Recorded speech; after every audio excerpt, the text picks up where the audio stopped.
Art history. Some people don't hear the history part of that. They just hear, oh, it's about art. Sometimes it's also about history. And so we're going to talk today and show the art of Alexander the Great. So it's a little different. And I used a variety of sources. This is an older lecture that was revised over the summer. On the day that Alexander the Great was born, the temple of Diana at Ephesus burned down, an omen which the fortune tellers of the East interpreted as a sign that on that day the force that would destroy Asia had entered the world. With light skin, blonde hair, and melting blue eyes, a sweet natural fragrance came from his body, so strong that it perfumed his clothes. This is there are a few sources of this, and so some of it certainly is propaganda. Um, so the conquest of Alexander the Great. First of all, a lot of people make the assumption that Alexander the Great was Greek. He was Macedonian. Were they closely connected with Greece? To a certain extent. But again, they were Macedonian. His father was Philip II, and his father had several wives, and it was Olympias who was the mother of Alexander the Great. And Philip II, as well as Olympias, were pretty ruthless. And Alexander the Great certainly, you can say the same about him.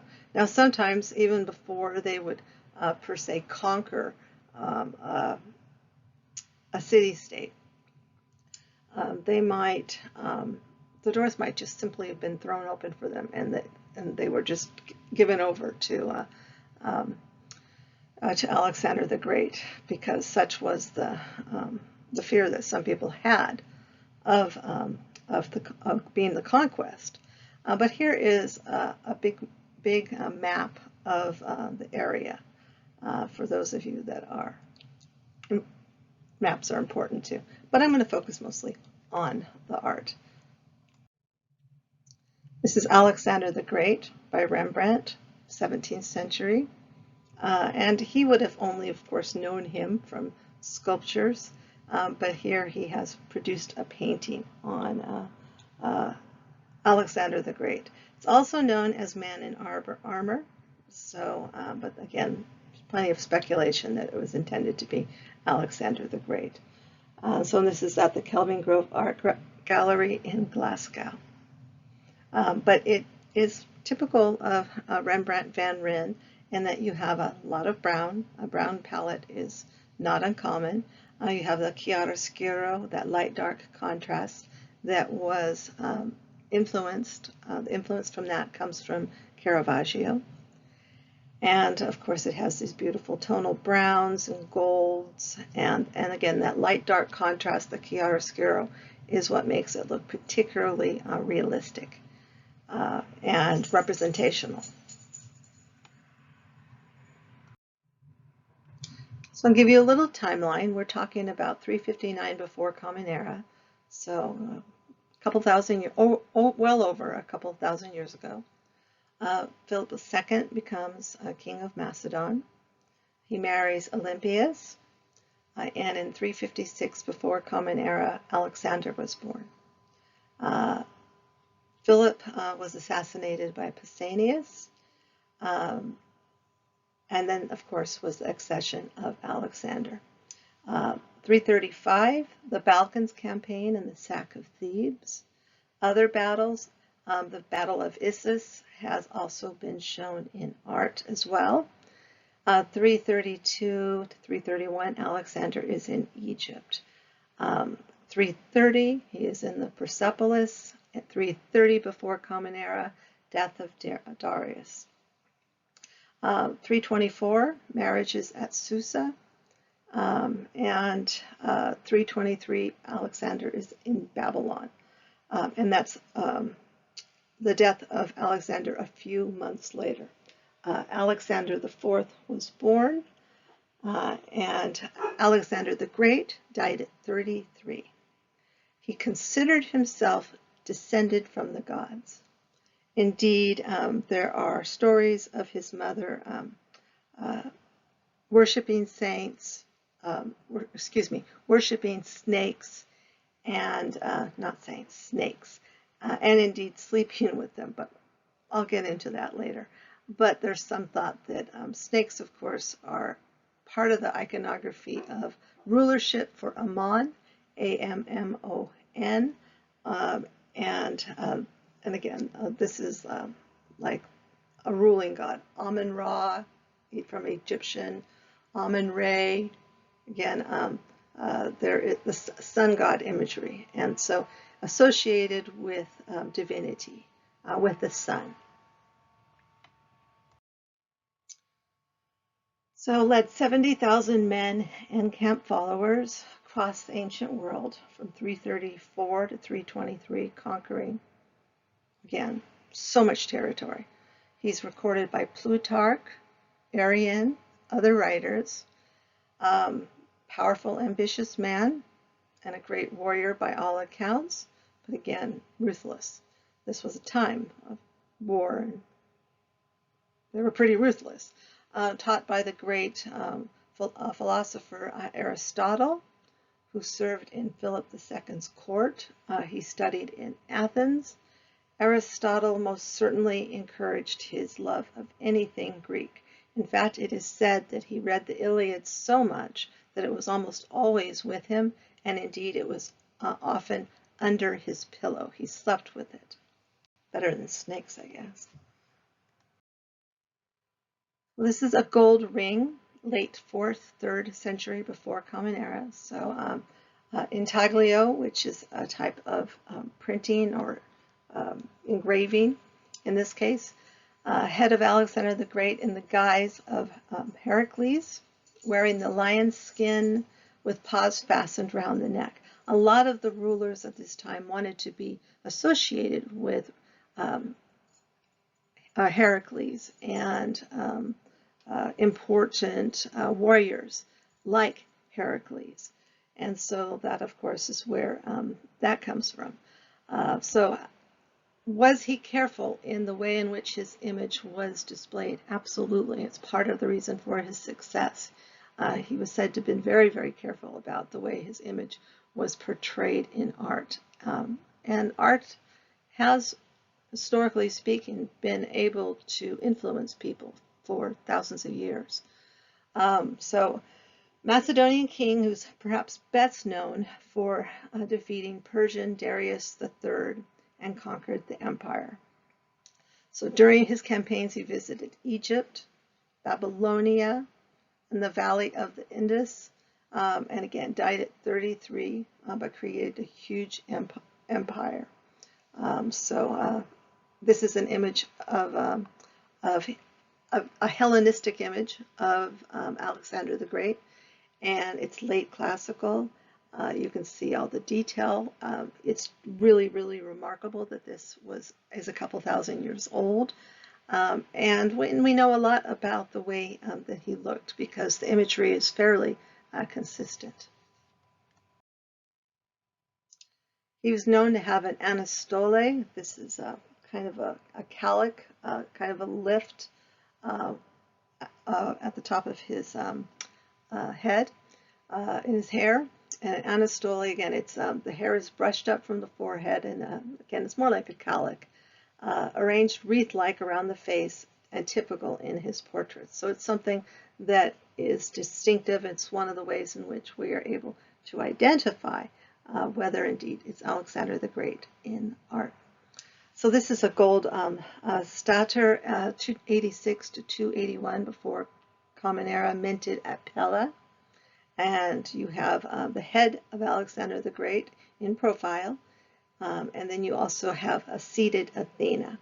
Now Athena was the goddess of warfare, and she was sometimes called the gray-eyed one, and she was a powerful goddess. Unlike Aphrodite, who's the goddess of sensual love, Athena was born with her armor on, and she was born of Zeus. Some stories from Diana, some stories from Zeus's thigh. But in any case, she's considered one of the more powerful of the goddesses. Indeed, Athens, Athena, was named for the goddess Athena. So Plutarch describes Alexander as the statues of Lysippus were the best likenesses. The turn of his head, which leaned to one side, and the quickness of his eye were best hit off by that artist. Apelles painted him in the character of Jupiter, also known as Zeus, armed with thunder, but did not succeed with his complexion, making his skin too brown. There was a tinge of red in his face and upon his breast. His breath and his body were so fragrant that they perfumed his undergarments. So we have a few sources of that. Oh, maybe he had a really good cologne. Hellenistic, again, Alexander the Great in a himation, that's that type of robe that we're talking about there. And it's after an original by Lysippus. And Lysippos is important because he is essentially the court sculptor or the court artist, and was largely responsible for the depiction of Alexander the Great in a consistent way. So this is 4th or 3rd century before Common Era. He was of less than average stature, well built, very fair, tendency towards a ruddy red complexion. He led by example, and right through his career was extremely popular with his troops, with whom he shared all hardships. And sources here are Plutarch and Arrian both. Here you have the horns of Ammon, the kind of ram horns, and again, these were a symbol of rulership and leadership. And it's also imagery that's associated with Heracles. This heroic imagery, also the sort of imagery that's associated with Heracles and the myth of Heracles as well, the legend of Heracles. And again, he's shown here as looking deified, considered himself essentially half god. So again, here's the background of the horn of Ammon. Again, Ammon-Ra, different designations, but a sun god. The diadem is the headband of cloth and ivy leaves that was worn as a sign of royalty, and the ivy leaves was also of triumph. So it was also a symbol of triumph as well.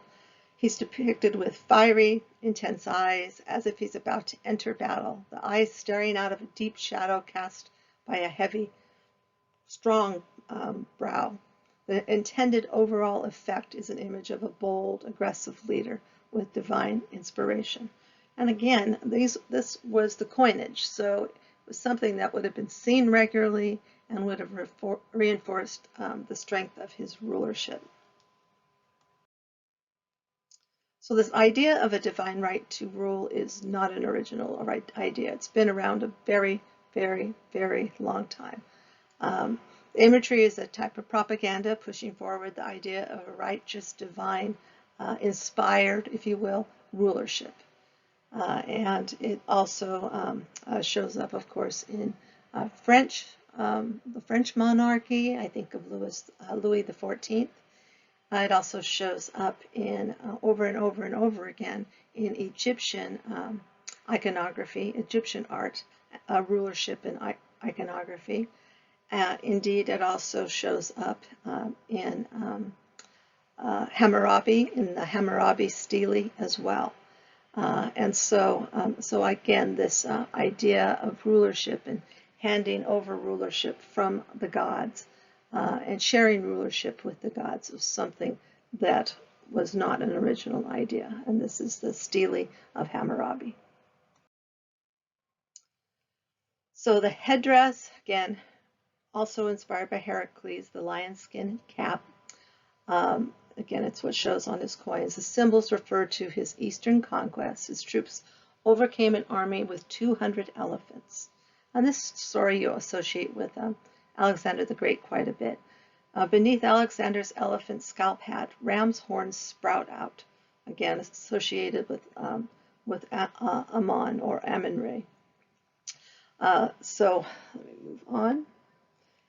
Amon became famous because Alexander the Great claimed to be his son. So this was the idea that he also perpetuated as he traveled. So the first two images are Zeus Amon, and the third image is Alexander the Great as Amon.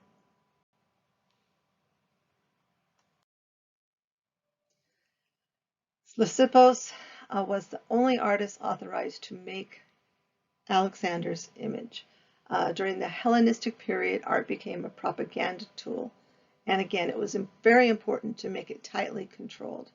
To gain respect, they depicted themselves in their best ways, in their most attractive ways. He knew the potential of these images, and again, he wanted to convey Alexander's virtue, arete, and his ethos, his personal character. And so these were characteristics that were greatly valued by the Greeks and of course, also the Macedonians. So from the 12th century to the 16th century, this statue of Marcus Aurelius stood before a palace and a church in Rome.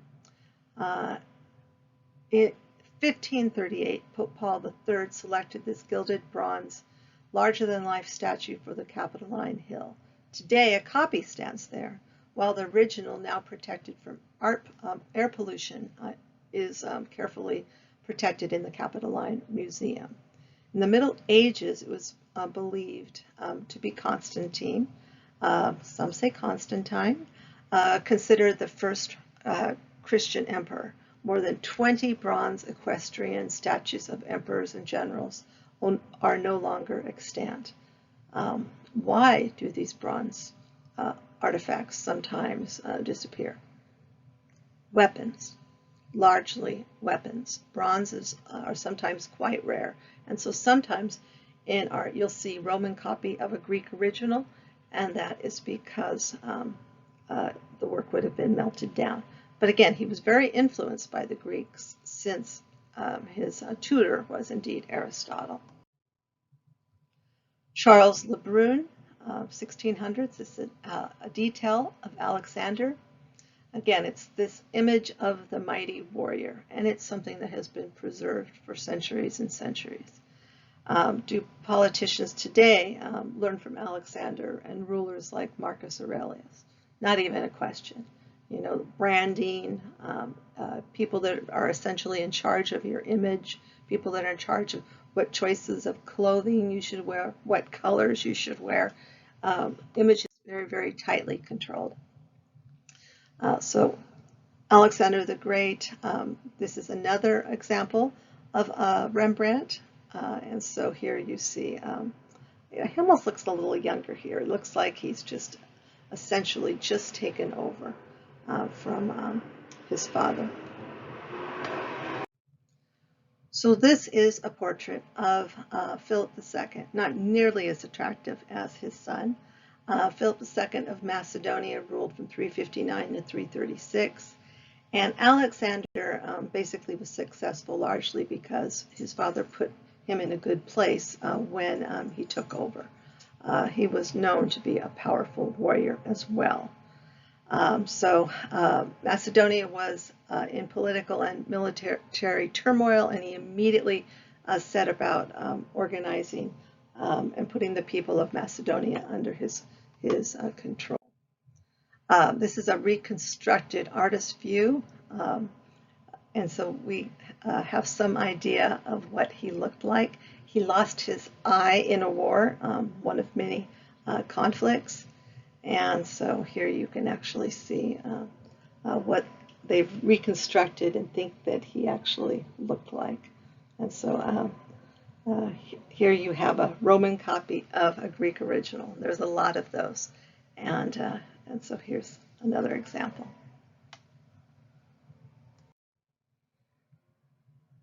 So I think in the sculpture, he looks a bit more attractive. certainly. So his primary method of creating alliances and loyalties was through marriage, which meant he married more than once. The most important marriage for Philip was Olympias. She birthed Alexander, an heir, a year later. Philip had several political and military innovations to also empower Macedonia, particularly the Sarissa, which I'll explain in a bit. Alexander did not see him much. He was out fighting, drinking, or with his mistresses and other wives. So let me move on. So supposedly he was at the peak of his power at Chaeronea in August 338 before Common Era. His army was greatly outnumbered by the Athenian and Theban forces, yet his phalanxes overwhelmed the Athenian and Thebans. And this was indeed the way in which he organized his troops. Athens and Thebes were forced to become subjects of Philip and Macedonia, leaving Sparta the only Greek state not under Macedonian rule. And so here you have an idea of indeed how they would format these incredibly tight phalanxes. And the sarissas are these very, very tall weapons, tall, thin, sharp weapons. And these were essentially the reason why he was successful. Smurf hats are kind of interesting, but anyway, but it is indeed the sarissas that he was well known for. And of course they would, they were also in metal to protect themselves. These would have been very heavy. So Philip II is known to be a drunkard, but he did again set up Alexander's path. So he ruled during a time when it was difficult. There was unrest. Athens and Thebes were causing trouble, but he essentially conquered them. And he came to power probably by having an infant king killed, but that was kind of common back then. He had secured his kingdom by his marriage with Olympias, and she was the daughter of King Ptolemy of Epirus, so a Greek religion. And the Ptolemies, of course, you'll hear about the Ptolemies when we get to Egypt. She claimed to have been descended from Achilles. And indeed, that was something that Alexander went on about as well. And so here we have an image also of the very strong Philip II. So Plutarch wrote, on the night before the marriage was consummated between Philip II and Olympias, the bride dreamt that a thunderbolt fell onto her belly, which kindled a great fire, and that the flame extended itself far and wide before it disappeared.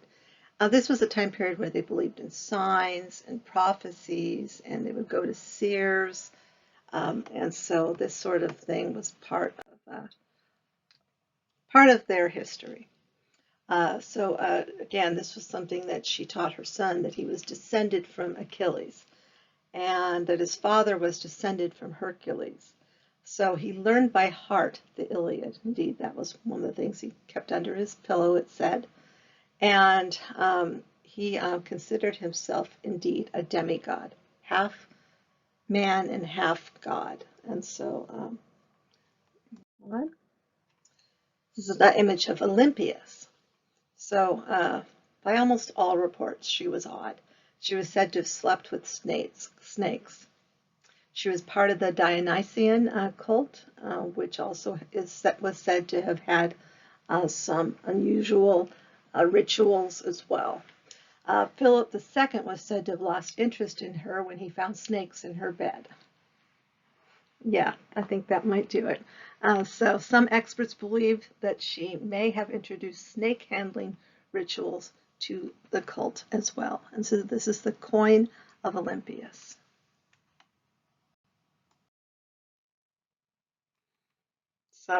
So born on or near July 20th, 356, and so he was educated by Aristotle.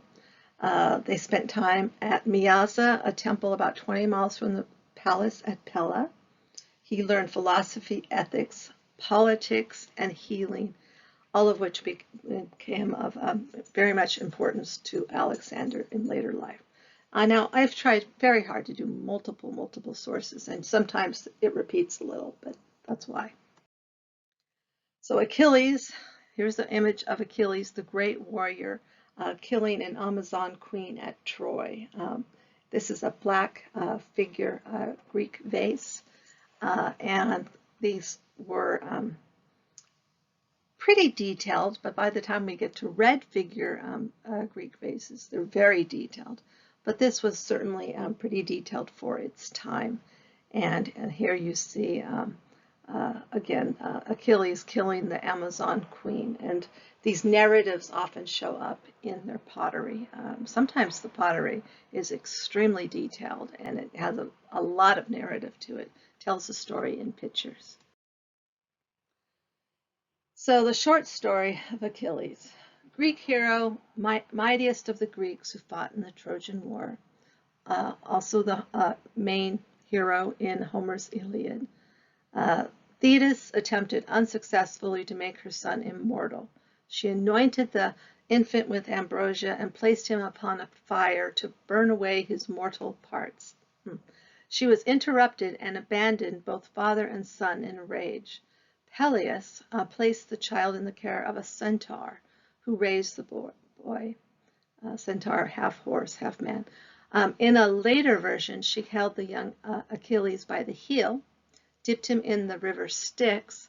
Everything the sacred waters touched became invulnerable, but his heel was unprotected because that was where he was being dipped.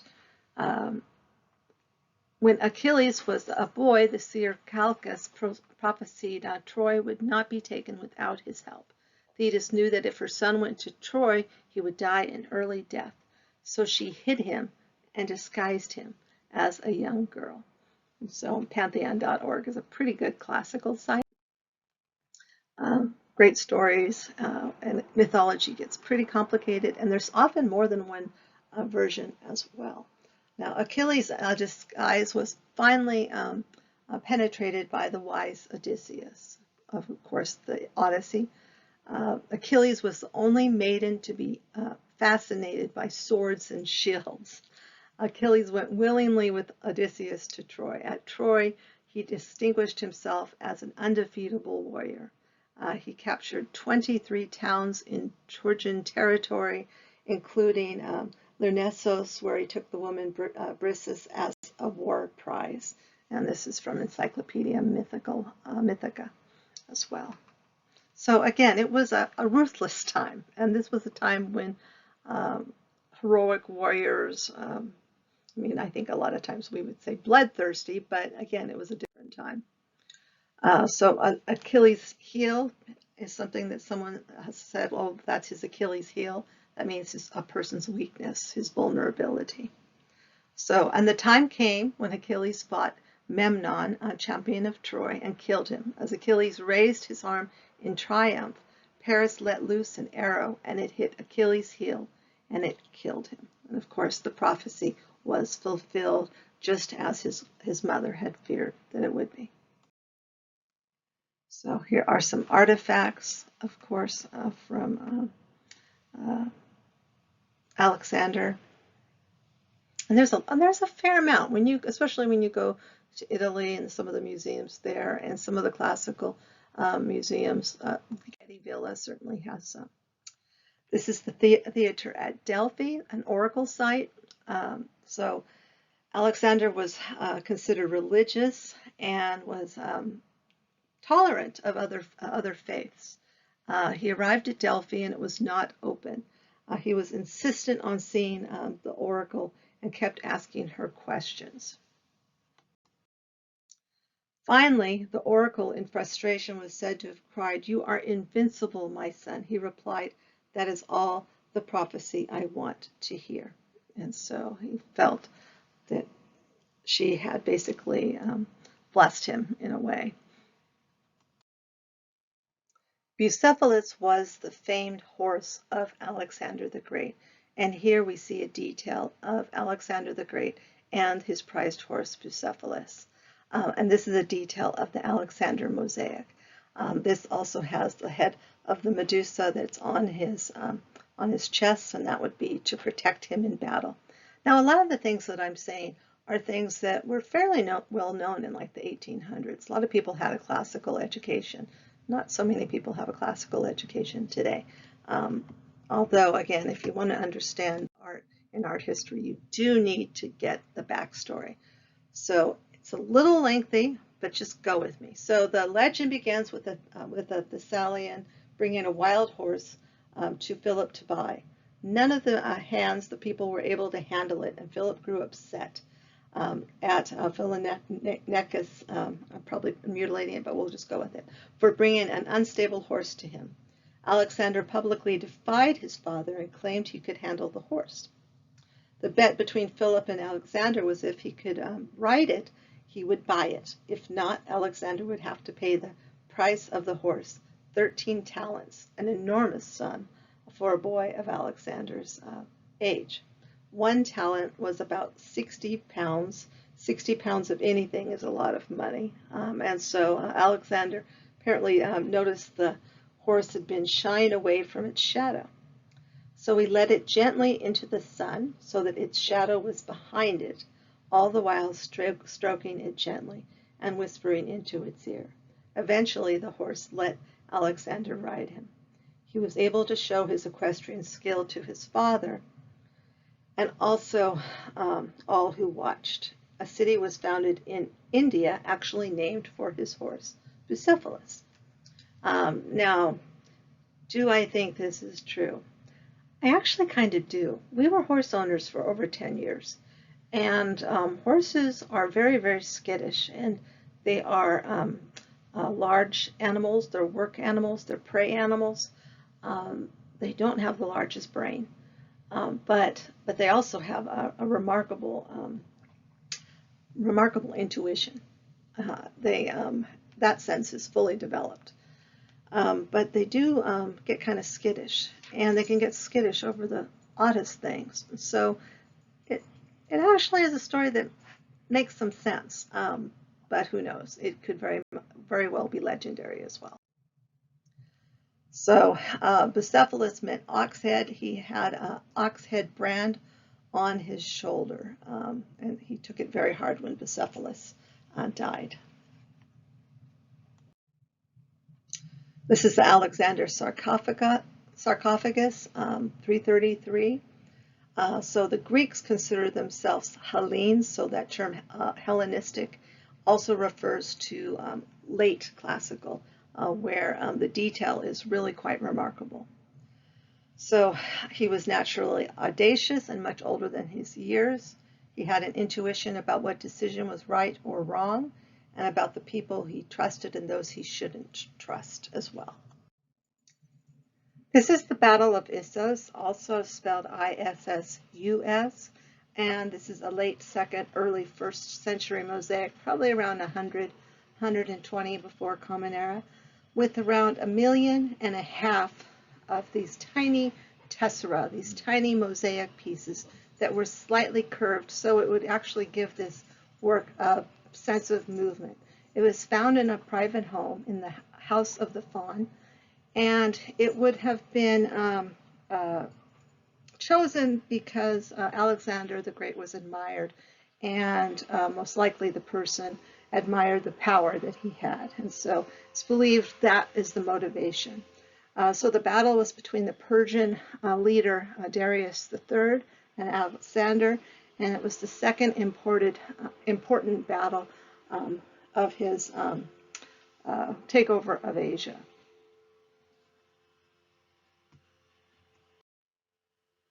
Here's a detail of it, so you could see again Alexander's face here and some colors. And it's actually believed, the mosaic is actually believed to be based on a painting that was from his time period, possibly painted by the famed Apelles, Apelles. So this phalanx of men carrying long sarissas, again, this deep infantry columns. Darius and his troops fled and later were caught and killed. And he left the women and children behind. So this is where the Battle of Issos took place today, desert area in Iran. This is from the 1800s, Demosthenes by the Seashore by Eugene Delacroix. Demosthenes had a speech impediment, which he disguised by having his orations next to the noise of the seas, which I think is great. But in any case, he was considered a great speaker and also associated with this time period. So Demosthenes, Greek orator, Polyeuktos, 330-250 before Common Era, Hellenistic. And here, again, you can see just exactly how realistic this is. It's an example of verism, where, again, it's made to look as realistic as possible. And here he's shown in his hymation as well. Demosthenes, the famous orator, warned of the dangers of the Macedonian Empire. The speeches were called the Philippics. Demosthenes said that Alexander was a braggart and of no consequence, and claimed that Alexander would be destroyed by the Persian cavalry. Our city was not big enough to contain your boastfulness, but Demosthenes was still a powerful orator who believed in a limited democracy. So not a fan. Coronation of Roxana by Alexander the Great. This is a Baroque work from the Circle of Peter Paul Rubens. And so it's said that he married Roxana and that he fell in love when he saw her great beauty. Another version by Plutarch has Oxyartes, the satrap of Bactria, held a banquet after the surrender in Alexander's honor. One of the dancers caught his eyes, the 16-year-old daughter of Oxyartes, Roxanne, and the name means little star. And she was considered one of the most beautiful women that they had ever seen, even more beautiful than the fallen Darius's wife.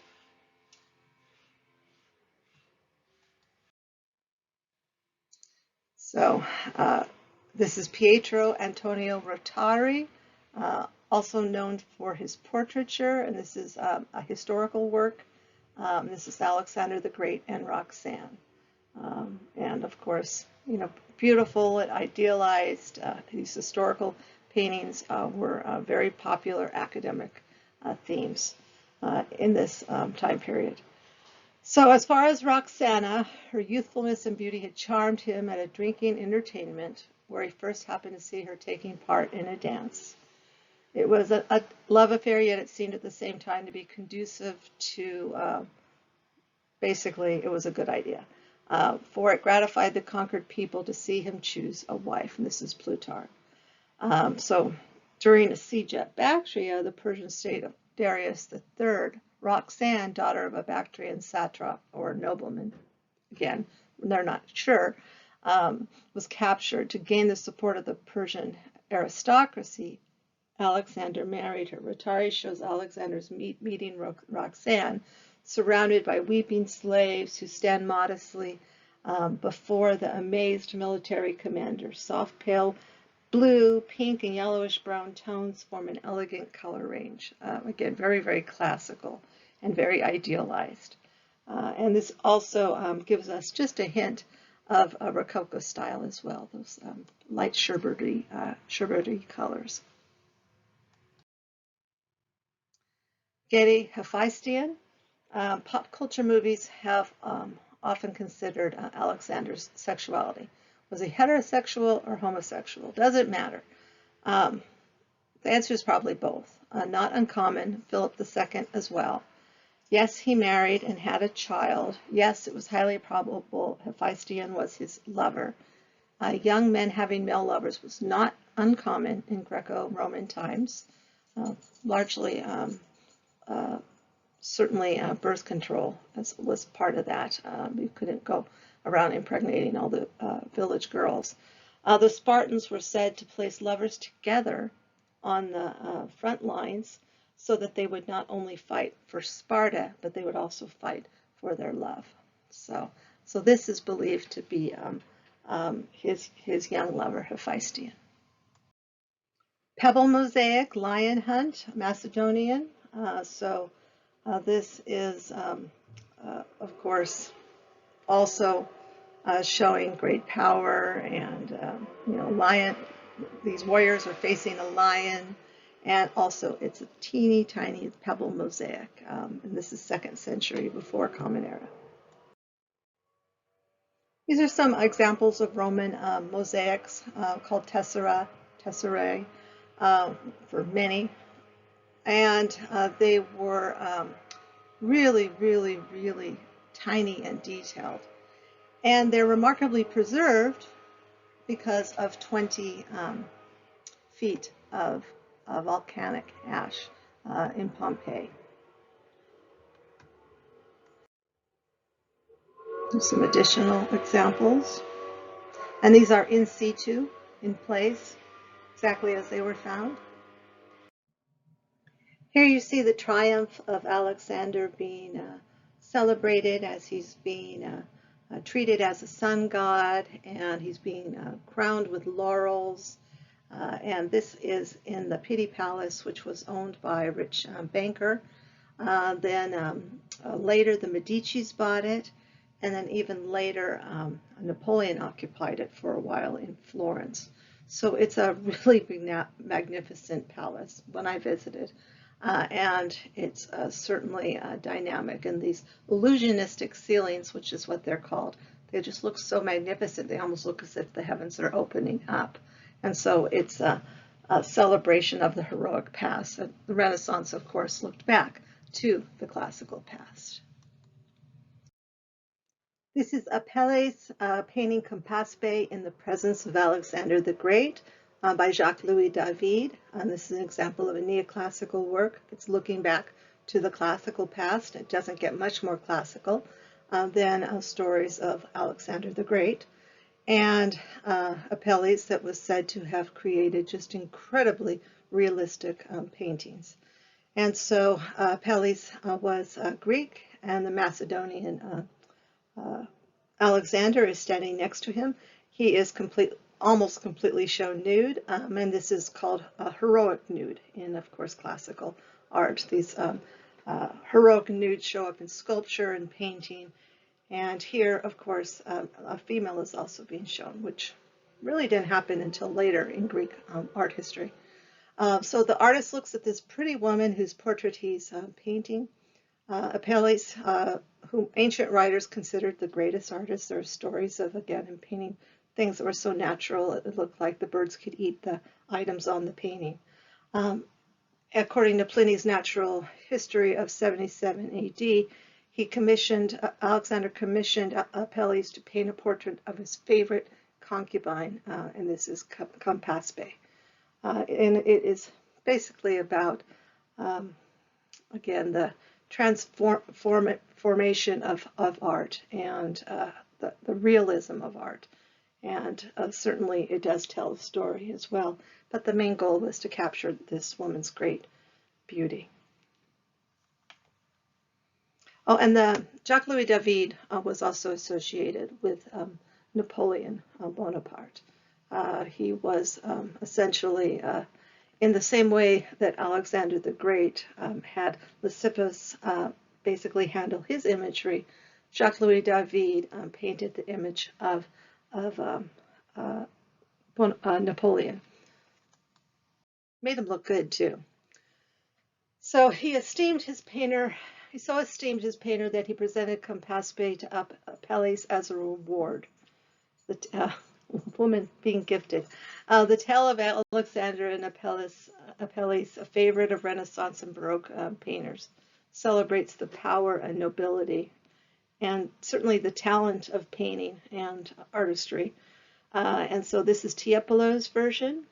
He painted the same subject matter 3 times. And here we have the icy colors of Rococo. And so this is of Giovanni Battista Tiepolo.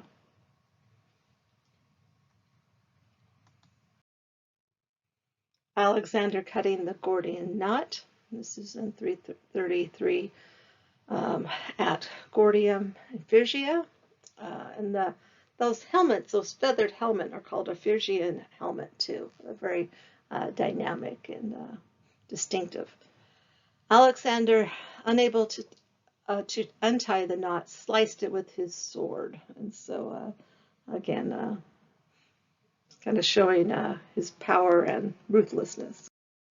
So what does cutting the Gordian knot mean? To solve a difficult problem in a very direct way by doing something forceful or extreme. So it's an allegory of sorts. And so here we have the very, very idealized Alexander. He's central, larger than life, painted in beautiful colors. He's a focal point. Your eye is drawn to the center, and it is a legendary story. Death of Alexander. A scholar says different accounts of the life of Alexander which have survived. These are based on Arrian, Diodorus, Justin, Plutarch, and others. One view presented Alexander as a debaucher and a tyrant, and to attribute his achievements to luck and the efforts of others. The view was very popular in the Roman era until Plutarch and Arrian proposed a contrary view. Some think that he was poisoned, and now they say no. At least some scholars say no.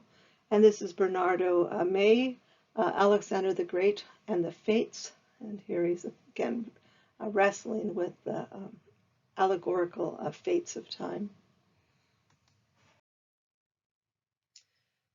Did he die from drinking excessively? He did drink heavily, like his father, but Alexander was no drunkard. And Plutarch's remarked that the king let nothing hinder him when there was work to be done. So he was rather driven. And other experts say, yes, it's certainly well documented that a drunken Alexander killed his friend Cletus, who had saved his life, with a spear. So certainly he was a problem drinker at the very, very least, because that's pretty dramatic. And so here, again, is a detail of the Alexander mosaic. And this is by Placido Constanze, and this is a Baroque artist. How do you recognize Baroque art? Usually it has a swirling dynamic fabrication. It's usually a little bit darker than this. This is a little bit lighter than that. You could even argue that it's transitional into the Rococo that will be later, although some argue they're kind of side by side. As part of an Italian family of artists, Constanze was exposed to art very, very early. Unlike his father and brothers who were gem engravers, he became a painter. And so he developed his own style, classicizing style, studying Raphael and Domenichino.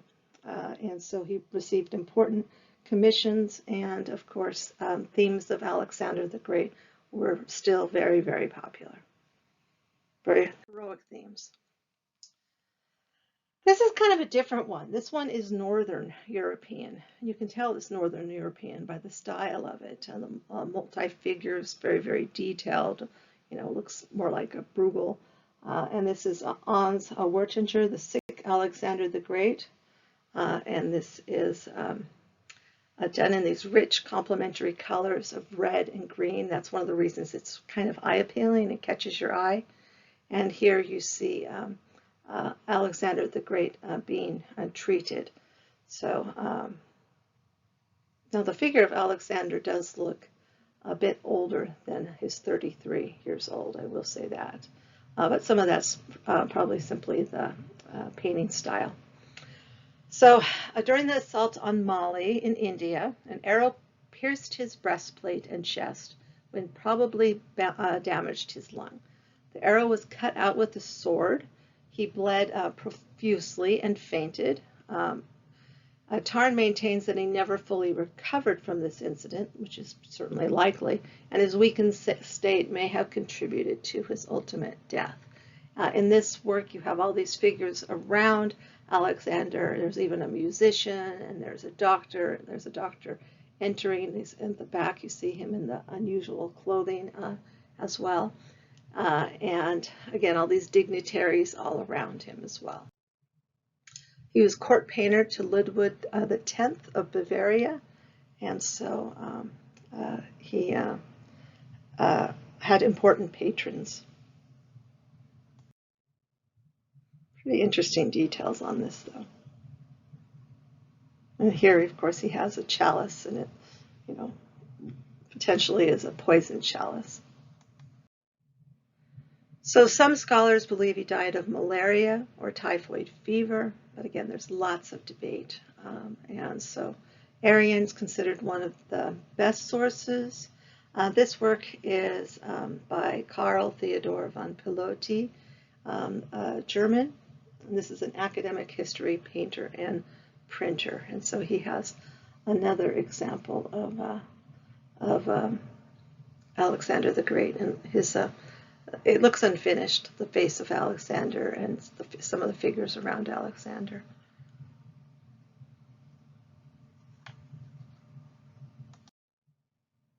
Here you can see some of the details of people basically coming to say their last respects to a dying Alexander. It's very dramatic. Dying Alexander, a copy of a 2nd century before Common Era sculpture. According to legend, his body did not start decomposing until 6 days later. So was he indeed a demigod? This was one of the things that they considered. In a new bombshell theory, a scholar and clinician suggests he may have suffered from Guillain-Barré syndrome, which caused his death. She also argues people might not have noticed decomposition for the simple reason that he wasn't dead yet. Certainly interesting. So in any way, so certainly you should all be able to recognize the visage of Alexander the Great now.